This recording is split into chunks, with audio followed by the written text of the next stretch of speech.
داتا گنج بخش علی حجویری رحمۃ اللہ تعالیٰ علیہ کشف المعجون میں آپ نے 2 واقعات آپ کے ذکر میں بیان فرمائے ہیں۔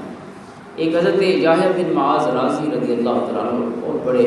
محدث بھی ہیں اور بہت بڑے صوفی بھی ہیں، حضرت ابو یزید بستامی رضی اللہ تعالیٰ کے شاگرد ہیں اور مرید ہیں، خلیفہ ہیں۔ ان کے بارے میں فرماتے ہیں کہ حضرت یحییٰ بن معاذ رازی کہتے ہیں کہ مجھ پر کرم ہوا اور خواب میں حضور نبی پاک صلی اللہ علیہ وسلم کی زیارت سے میں مشرف ہوا، اور خواب میں ہی میں نے آپ سے عرض کی کہ این اطلبک یا رسول اللہ صلی اللہ علیہ وسلم، حضور میں آپ کو ملنا چاہوں تو آپ کو کہاں تلاش کروں؟ این اطلبک یا رسول اللہ، آپ کی تلاش جو ہے وہ کہاں ہونی چاہیے، آپ کہاں ملتے ہیں؟ تو فرماتے ہیں کہ آپ نے فرمایا عند علم ابی حنیفہ رضی اللہ تعالیٰ عنہ، حضور نے فرمایا کہ میں آپ کو ملوں گا ابو حنیفہ کے علم میں، یعنی گویا ابو حنیفہ کا جو علم ہے وہ ان کا علم نہیں ہے، وہ حضور کا کرم ہے، حضور کی شان ہے جو ابو حنیفہ سے ظاہر ہوئی۔ حضور صلی اللہ علیہ وسلم کا یہ فیضان ہے حضرت امام اعظم ابو حنیفہ۔ حضرت دادا صاحب خود فرماتے ہیں کہ میں شام میں تھا، آپ شام میں بہت عرصہ رہے، حضرت علی بن حجویری، علی بن عثمان حجویری رضی اللہ تعالیٰ عنہ بر صغیر پاک و ہند کے بہت بڑے محسن ہیں، اور سب سے پہلے جو بزرگان دین تشریف لائے ہندوستان میں، حضرت دادا صاحب شماروں میں ہوتے ہیں۔ تمام سلاسل سے بھی پہلے جتنے سلسلے 4 اس وقت مشہور ہیں دنیا میں، صوفیاء کرام کے سلسلہ چشتیہ، نقشبندیہ، سہروردیہ، قادریہ، ان تمام سلاسل سے بھی 100 سال پہلے آپ کا وصال ہے۔ اور علامہ اقبال نے صحیح آپ کو راج تحسین پیش کیا ہے، خاک پنجاب از دمِ او زندہ گشت، کہ پنجاب کی سرزمین کو اصل زندگی حضرت داتا صاحب کی تشریف آوری سے ملی۔ جب ایمان کا نور عطا ہو، اصل جینا تو وہ جینا ہے، صرف سانسیں لینا تو زندگی کا نام نہیں ہے، زندگی ہے انسان کا نور اور ہدایت سے اپنے سینے کو منور اور زندہ کر۔ خاک پنجاب از دمِ او زندہ گشت، صبح ماز میرے افتاب بندہ گشت۔ فرماتے ہیں کہ بر صغیر پاک و ہند میں رہنے والوں کی اصل صبح اس وقت ہوئی ہے جب داتا صاحب کی صورت میں یہاں سورج طلوع ہوا ہے۔ یہ مہر یعنی پنجاب کا مہر جو ہے، ہندوستان بر صغیر کا مہر یعنی سورج، وہ داتا صاحب ہیں، ان سے یہاں اسلام کی صبح اور اسلام کا سویرا طلوع ہوا ہے۔ وہ داتا صاحب رحمۃ اللہ علیہ، آپ شام میں بڑا اثر ہے، آپ کے مرشد بھی وہاں تھے، تو فرماتے ہیں کہ ایک دفعہ میں حضرت بلال حبشی رضی اللہ عنہ کے مزار پر حاضر ہوا دمشق میں، اور میں ان کے سرہانے کی طرف لیٹ گیا، مجھے نیند آ گئی، تو خواب میں کہتے ہیں میں نے دیکھا کہ میں صحن حرم میں کعبہ شریف میں موجود ہوں، اور حضور صلی اللہ علیہ وسلم باب بنی شیبہ سے صحن حرم میں تشریف لاتے ہیں، اور میں نے دیکھا کہ آپ نے ایک بوڑھے شخص کو، سفید ریش ہے، اور آپ نے اس کو ایسے اٹھا رکھا ہے جیسے بچوں کو اٹھایا جاتا ہے۔ ماتے میں حیران تھا، میں آگے بڑھ کر آپ کی خدمت میں حاضر ہوا، آپ کی قدم بوسی کی، سلام عرض کیا، اور آپ میری اس پریشانی پر حالت خواب میں آگاہ ہوئے، اور آپ نے مجھے فرمایا کہ اے علی، آپ کا اسم گرامی علی ہے، علی بن عثمان، اے علی، یہ آپ کا امام ہے اور آپ کے دیس والوں کا امام ہے ابو حنیفہ رضی اللہ عنہ، جن کو میں نے اٹھا رکھا۔ فرماتے ہیں اس اٹھا رکھنے کی کیا حکمت تھی، اس کی تعبیر بھی خود بیان فرماتے ہیں کہ اٹھانے کا مقصد یہ تھا کہ ابو حنیفہ خود نہیں چلتا، میں چلاتا ہوں تو چلتا ہے، اس کا علم نہیں ہے، یہ حضور کا فیضان ہے گنبد خضرا، لہٰذا اس کے علم کو، ان کے اقوال کو اور ان کی جو فقہی آراء ہیں، ان کو یہ نہیں سمجھنا چاہیے کہ ایک اس بندے کی آراء ہیں۔ فرمایا یہ بندہ تو عام انسانوں کی طرح ہے جس سے غلطی بھی ہو سکتی ہے، لیکن جس ہستی نے اس کو اٹھا رکھا ہے اور اس کے علم کو جس ہستی نے اپنی حمایت اور اپنی تعاون اور اپنی مدد عطا فرما رکھی ہے، وہ تو معصوم عن الخطا ہے، نبی تو معصوم ہوتا ہے، لہذا آپ کے اقوال اور آپ کے ارشادات کے بارے میں حضور صلی اللہ علیہ وسلم نے مجھے یہ اشارہ فرمایا ہے کہ ابو حنیفہ کا علم اس کا علم نہیں ہے، وہ سارے کا سارا حضور کا فیضان ہے جو ان سے ظاہر ہوا۔ خود فرماتے ہیں کہ میں نے خواب میں دیکھا کہ حضور صلی اللہ علیہ وسلم کی قبر انور کو کھود رہا، امام اعظم ابو حنیفہ فرماتے ہیں آتے میں بہت پریشان ہو گیا کہ یہ بڑا عجیب سا خواب ہے کہ میں نے آپ کی قبر کو کھودنے کا خواب دیکھا۔ تو اس وقت زندہ تھے، علم تعبیر و رویا کے موجد، خوابوں کی تعبیر کا علم جو ہے یہ اس کے موجد حضرت محمد بن سیرین رضی اللہ تعالیٰ عنہ تابعین میں سے ہیں، حضرت انس بن مالک اور کئی صحابہ کے شاگرد ہیں۔ تو فرماتے ہیں میں نے ان کی خدمت میں حاضری دی اور ان کے سامنے اپنا مسئلہ رکھا کہ میں نے تو عجیب سا خواب دیکھا ہے، بہت میں ڈرا ہوا تھا، سہما ہوا تھا، خوف زدہ تھا کہ بڑا عجیب خواب ہے، تو میں نے ان سے تعبیر پوچھی تو انہوں نے مجھے مبارک دی کہ یہ عجیب خواب نہیں، یہ بہت اچھا خواب ہے۔ تو میں نے کہا یہ کیا خواب ہے، اس کی تعبیر کیا ہے؟ تو انہوں نے فرمایا کہ حضور کی قبر انور جو ہے وہ علم و حکمت کا استعارہ ہے۔ جو خواب میں حضور کی قبر دیکھتا ہے وہ یوں سمجھے کہ میں علم و حکمت کا سمندر دیکھا ہے اور اللہ تعالیٰ مجھ پر کرم فرمانے والا ہے علم کے باب۔ تو فرماتے ہیں جب آپ اس کو کھود رہے تھے تو کھودنے کا مطلب علم تلاش کرنا ہے۔ تو حضور کی جو سنتیں ہیں، سنن ہیں کہ حضور کی احادیث کے بے شمار خزانہ جو موجود ہے، اللہ تعالیٰ آپ کو یہ توفیق دے گا کہ آپ حضور کی سنت، آپ کی زندگی پر، آپ کے اعمال و افعال اور احوال پر اور آپ کے اقوال پر غور کر کے، حدیث پر غور کر کے آپ وہ نقطے ان میں سے نکالیں گے کہ جن سے نہ صرف اس وقت رہنے والوں کے بلکہ کئی نسلوں کے جو ہیں وہ سینے مربر ہوں گے اور اسلام کے باب میں مسائل حل ہوں گے۔ لہذا آپ کے اس خواب کی تعبیر کی اور واقعتاً آپ نے جو کام کیا ہے وہ بتاتا ہے کہ اللہ تعالیٰ نے آپ کو کتنا نوازا تھا اور کس حد تک آپ کو مدد و نصرت اللہ اور اس کے رسول صلی اللہ علیہ وسلم کی حاصل تھی، کیونکہ اس پر کافی سارے علماء نے اور فقہاء نے گفتگو بھی فرمائی ہے۔ قرآن کی آیت کریم ہے وآخرین منھم لما یلحقون، حضور صلی اللہ علیہ وسلم کے جہاں فرض منصبی معلم انسانیت یا مزکی انسانیت کے سینوں کو پاک صاف کرنے کے حوالے سے اللہ نے بیان فرمائے ہیں، وہاں اللہ نے فرمایا وآخرین منھم لما یلحقون، جو ابھی تک پیدا نہیں ہوئے اے رسول صلی اللہ علیہ وسلم آپ ان سب کو بھی پڑھانے والے ہیں، ان کے بھی علمی الجھنیں حل فرمانے والے ہیں۔ تو اس پر جو ہے حدیث پاک حضرت ابو ہریرہ رضی اللہ عنہ فرماتے ہیں کہ ہم حضور کی خدمت میں موجود تھے جب یہ آیت کریمہ نازل ہوئی، تو ایک شخص کھڑا ہوا، اس نے عرض کی من ہؤلاء یا رسول اللہ صلی اللہ علیہ وسلم، حضور پہلے قرآن نے کہا آپ کو امیین کی طرف بھیجا گیا ہے، امیین اہل عرب ہو گئے، اب آگے والی آیت کہتی ہے کہ جو ابھی تک پیدا نہیں ہوئے آپ ان سب کے بھی معلم اور مربی ہیں اور مزکی ہیں، تو یہ کون لوگ ہیں؟ آپ خاموش رہے، 3 دفعہ اس نے سوال دہرایا اٹھ کے، تو جب تیسری دفعہ اس نے سوال کیا تو حضور کے ساتھ تشریف فرماتے حضرت سلمان فارسی رضی اللہ تعالیٰ، حضور نے اپنا دست مبارک ان کے کندھے پہ رکھا اور فرمایا لو کان الدین عند الثریا لنال الرجال من هؤلاء، فرمایا اگر دین ثریا کی بلندیوں پہ بھی ہوگا اللہ تعالیٰ سلمان فارسی کے دیس والوں کو، ان کا تعلق فارس سے تھا، اجمی تھے، تو سلمان فارسی کے دیس والے یعنی اہل فارس کو اللہ تعالیٰ یہ توفیق دے گا، یہ جذبہ دے گا علم کا کہ چاہے علم ثریا کی بلندیوں پہ بھی ہو پھر بھی یہ بلندیاں جو ہے ان کے جذبے کو ماند نہیں کر سکیں گی، اتنی مشکل اتنی دور ایک چیز ہو ان کا اتنا جذبہ ہوگا کہ وہاں تک پہنچیں گے، اور اس کی اتنی استقامت ہوگی کہ راہ کی تھکاوٹیں اور راستے کے کانٹے جو ہیں وہ بھی انہیں اپنے اس جو عزم ہوگا اس کے حصول سے، اپنی منزل کے حصول سے کبھی انہیں پیچھے نہیں رکھ سکیں گے، لہٰذا وہاں تک پہنچیں گے، علم حاصل کریں گے، اپنے سینے بھی برابر کریں گے اور لوگوں کے لیے بھی علم و حکمت کے راستے واہ کریں گے کھولیں۔ تو حضرت امام جلال السیوطی رحمۃ اللہ تعالیٰ علیہ فرماتے تھے، ان کے شاگرد کہتے ہیں کہ وہ فرماتے تھے کہ اس حدیث پاک جو حضور کا ارشاد گرامی ہے، سب سے پہلا مصداق میری نظر میں، امام جلال السیوطی فرماتے ہیں سب سے پہلا مصداق میری نظر میں امام اعظم ابو حنیفہ ہے، کیونکہ اہل فارس میں سب سے پہلے انہیں یہ شرف حاصل ہوا علم و حکمت کا، اتنا بڑا کام، اتنا بڑا احسان امت پر کسی نے نہیں کیا جو امام اعظم ابو حنیفہ نے فرمایا،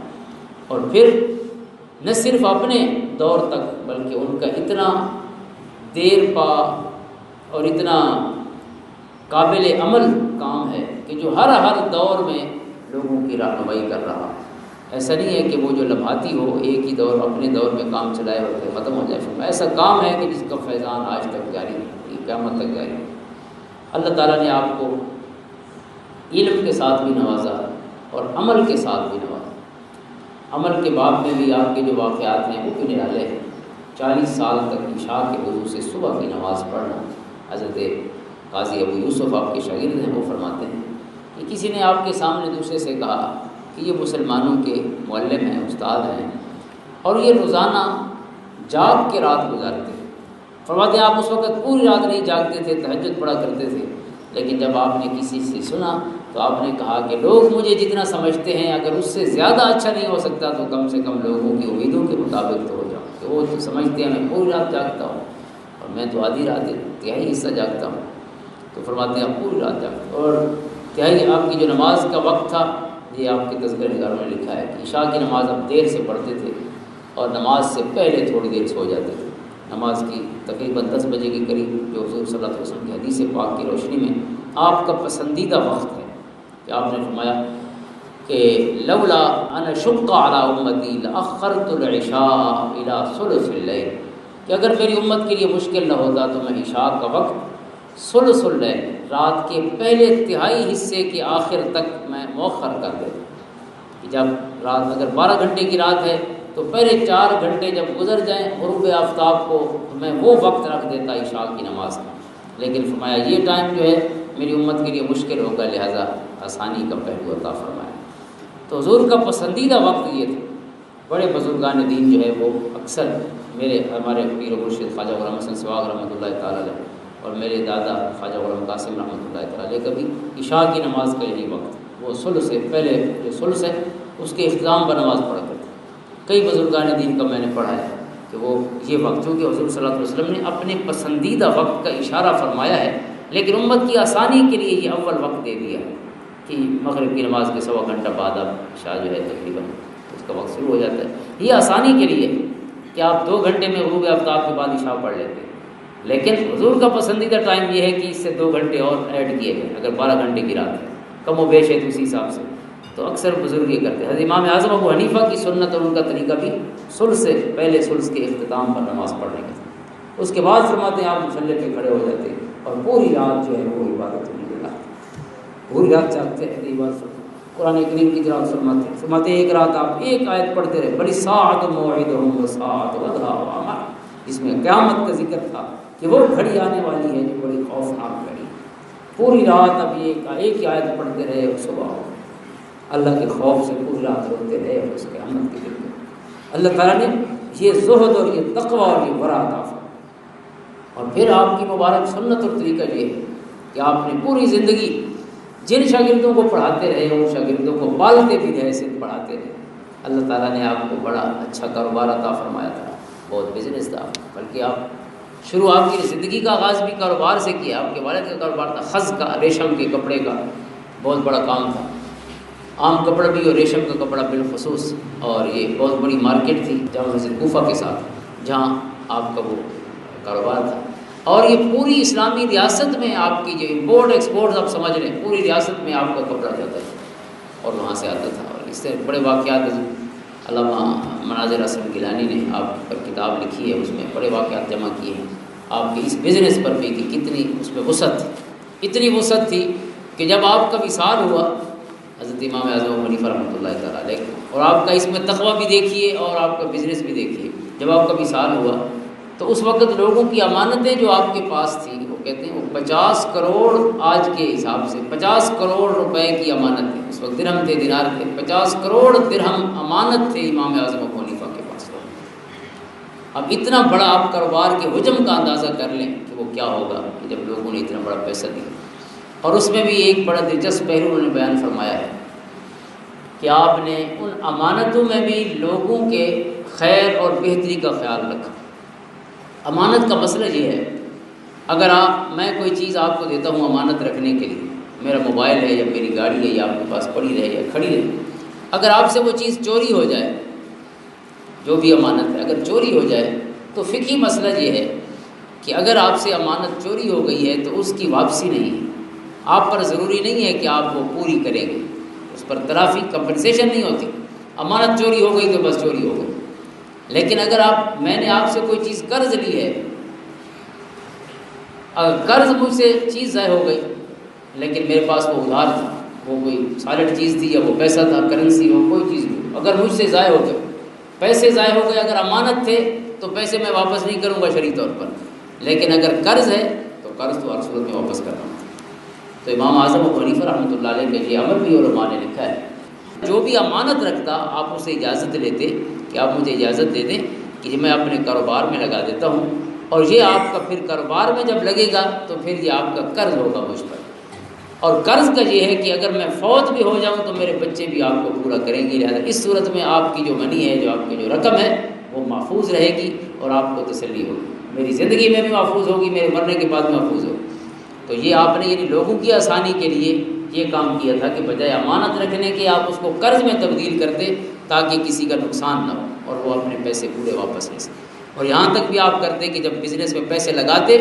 تو پھر ان کو منافع بھی ساتھ دیتے، جتنا منافع ہوتا اس حساب سے آپ حساب۔ تو یہ امام اعظم کا بزنس اتنا بڑا کاروبار تھا، تو آپ نہ صرف اپنے لیے یعنی خود کفیل تھے، جن کو پڑھاتے رہے آپ ان کی خود کفالت بھی فرماتے رہے۔ تو میں نے عرض کیا کہ زندگی کا آغاز آپ نے خود کاروبار سے کیا، اور آپ ایک دفعہ مارکیٹ جا رہے تھے اور راستے میں آپ کو حضرت امام شعبی رضی اللہ تعالیٰ عنہ 105 ہجری ان کا مثال ہے، بہت بڑے محدث سے،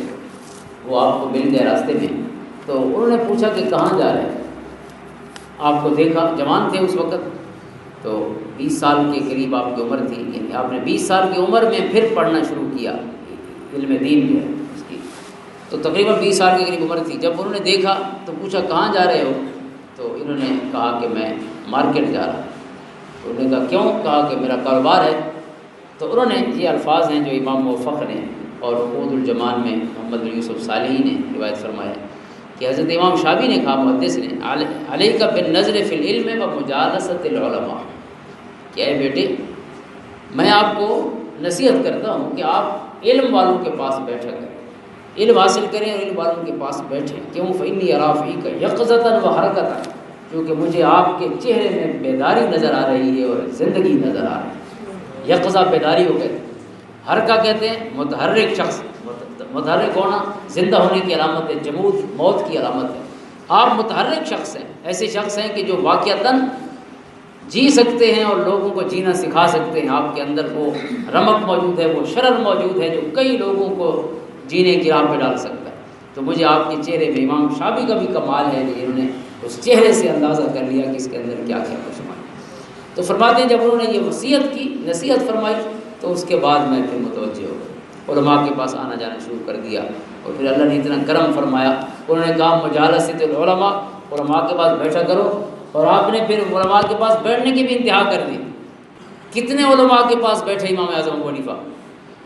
تو 200 اور 300 نام تو سب نے گنوائے ہیں باقاعدہ لکھ کے کہ یہ محدثین صحابہ کرام بھی تھے، 6-7 صحابہ سے آپ سے صحابہ فیض، حضرت انس بن مالک رضی اللہ تعالیٰ عنہ، حضرت عبداللہ ابن ابی اوفا رضی اللہ تعالیٰ عنہ جو خود کوفہ میں ہی مقیم تھے، اس طرح کئی صحابہ سے آپ نے احادیث جو ہیں ان کی زیارت کی ہے، اور حضرت انس سے آپ کی احادیث جو ہیں وہ مروی کتب احادیث میں موجود ہیں۔ لیکن ٹوٹل جو آپ کے استاد ہیں جن سے آپ نے اکتساب فیض کیا، تو فرماتے ہیں 4000 اساتذہ سے آپ نے علم پڑھا ہے۔ 4 گویا کسی بندے کا آپ نے سنا کہ اس کے پاس کوئی خیر ہے تو ہر خیر امام اعظم کے سینے تک پہنچا ہے۔ ایسے نہیں کہ علم کے سمندر بنے، اتنے اساتذہ سے پڑھا ہے۔ آج کل تو یہ روایتی علم کا طریقہ ہے، بس مدرسے میں داخل ہو جائیں اور پھر نکل جائیں۔ یہ چند سو سال تک پہلے نہیں تھا۔ ایک مدرسے میں کوئی نہیں پڑھتا تھا۔ حضرت پیر پیاری شاہ صاحب رحمۃ اللہ تعالیٰ نے دیکھے کتنی جگہ پر ہر علم کے ایکسپرٹ کے پاس الگ الگ گئے ہیں، چونکہ ایک مدرسے میں جو استاد پڑھا رہے ہیں سارے اپنے علم کے ماہر تو نہیں ہوں گے۔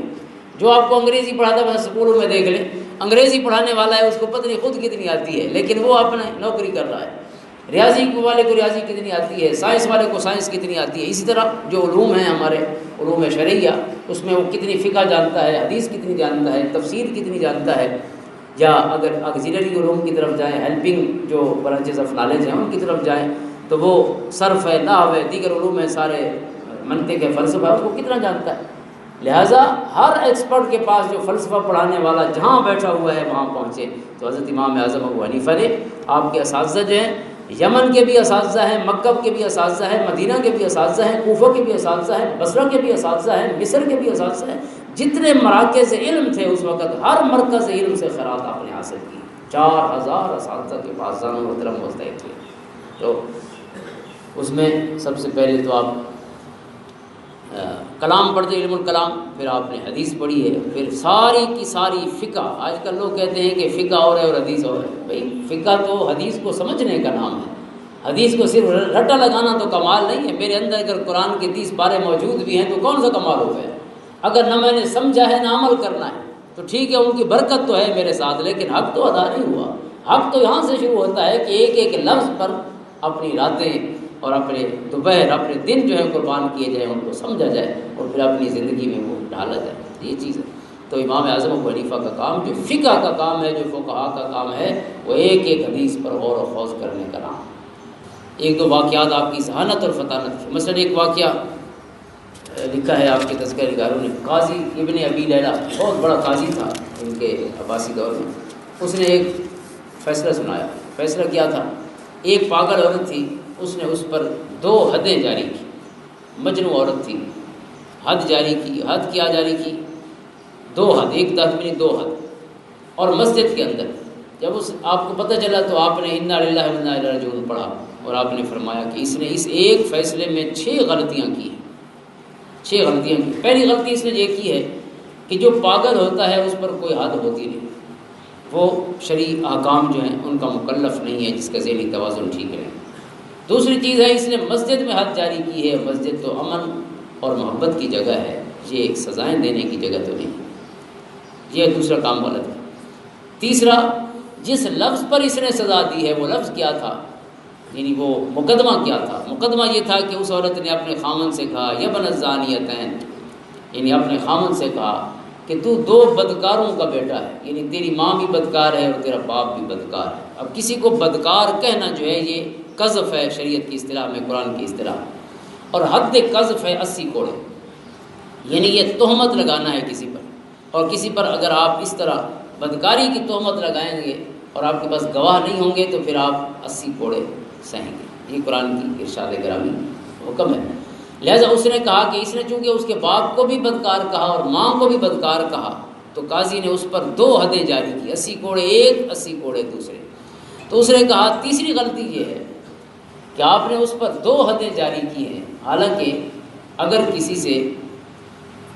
اس طرح ہو جائے کہ اس سے 2 گناہ ہوں اور دونوں پر حد جاری کرنی ہو تو اصول یہ ہے کہ ایک حد جاری کرنے کے بعد اس کو پھر ٹھیک ہونے دیا جائے، ان کوڑوں کے بعد جب پھر صحت یاب ہو جائے تو پھر دوسری حد جاری کی جاتی ہے۔ آپ نے دونوں اکٹھی جاری کر دی، یہ تیسری چیز ہو گئی۔ اور چوتھی چیز آپ نے فرمایا کہ مدعی اس کو ہونا چاہیے جس پر الزام لگا ہے، الزام لگا ہے اس کے ماں باپ پہ اور مدعی ہے خامند۔ یہ کہاں کا اصول ہے اور کہاں کا قانون آپ نے گھڑا ہے کہ خامند مدعی بن کے کہتا ہے اس کی کیا توہین ہوئی ہے، جن کی توہین ہوئی ہے وہ خدا ہے عدالت میں۔ چوتھی چیز ہے۔ پانچویں چیز یہ ہے کہ آپ نے عورت پر جب حد جاری کی ہے تو اس کو کھڑے ہو کر نہ حد جاری کی۔ فرمایا جب بھی عورت پہ حد جاری کی حضور نے تو عورت کو بٹھا کر حد جاری کی گئی۔ یہ عورت کی عفت اور اس کی عصمت کا تقاضا ہے کہ کھڑے ہو کر اس پر حد جاری رکھی جائے۔ دوسرا اس نے کہا کہ آپ نے جس کلمے پر حد جاری کی ہے وہ ہے یبن الزانیت ہے۔ اس نے ایک جملے سے اس کے ماں باپ دونوں پر الزام لگایا یا ان کو تہمت لگائی۔ تو ایک جملے سے اگر کوئی پوری دنیا کو یہ بات کہہ دے جو آپ نے کہی ہے تو پھر آپ اس کو 7.5 ارب دفعہ سزا دیں گے۔ تو یہ دوسری آپ کی غلطی ہے باوجود قاضی ہونے کے کہ ایک لفظ سے اگر کوئی 10 لوگوں کو کیا ارب لوگوں کو بھی برا کہہ دے تو اس پر حد ایک ہی آئے گی، حد اس سے زیادہ نہیں ہوگی اصول یہ۔ تو اس کے ایک ہی فیصلے میں آپ نے 6 غلطیاں نکالی۔ اس طرح کی کئی اور ارشادات ہیں۔ اللہ تعالیٰ نے آپ کو جو دماغ عطا فرمایا تھا وہ عام دماغ نہیں تھا، اس میں اللہ تعالیٰ نے سوچ اور سمجھ کے بڑا کرم فرمایا تھا، اور یہ احسان ہے آپ کا امت پر کہ آپ نے قرآن و حدیث کو سمجھ کر وہ ضابطے عطا فرمائے ہیں جو قیامت تک ہمارے مسئلے حل کرتے ہیں۔